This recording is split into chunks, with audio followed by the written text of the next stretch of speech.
God told me to. These are the words uttered by an easygoing young psycho killer aiming a dodgy rifle from the top of Water Tower, dropping New Yorkers dead in the street with unholy precision. The year is 1976. 9/11 and commonplace mass shootings are far in the future.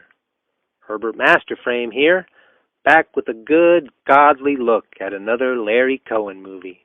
This one, a Catholic guilt trip come alien Jesus complex horror parable to make Marty Scorsese kneel at the altar of the damned. Tony LoBianco, as Mean Street Detective Peter Nicholas, is driven by a dreary faith as he investigates a series of increasingly bizarre murders, all carried out emotionlessly by random assailants who claim it is God's will they are enacting. You can see how such a seemingly wicked phenomenon might wear on a God-fearing man's soul, just as how the love of Jesus is often warped in the name of greed and war. Not content to be a straight-up religious cult detective caper, writer, director, producer Cohen beams up a Virgin Mother Mary to those probe-crazy 1950s aliens who, presumably, extraterrestrially inseminate her with their immaculate mind beams, thereby giving birth to the movie's main suspect, a creepy, androgynous, Christ-like or Luciferian madman living in a furnace room down below. Imagine your weird, lonely, cross-dressing uncle living in your basement, perpetually enveloped in an odd yellow glow, and you'll get some idea of the kind of entity I'm referring to here. Is this supposed to be the Antichrist posing in lambskin robes?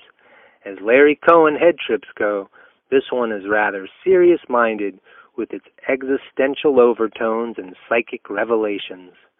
The original troll, Andy Kaufman, makes a brief appearance as a boyish police officer marching in a city parade who receives word from the Almighty, pulls a gun, and slays several of his fellow officers.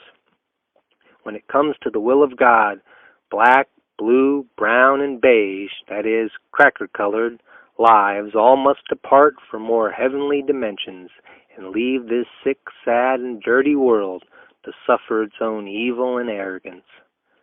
B-movie in spirit, but ever attuned to our societal woes, pop-cultural taboos, and morbid curiosities, God Told Me To plays as a grim prophecy of our current status of media-obsessed mass shootings and blind obedience to the politics of our earthly universal father, science. The bite is out of the apple, the bullet is out of the barrel, and the device firmly fixed in the palm of your hand. God told me to. I give this movie 3 gunshots in the sky and 1 God above all.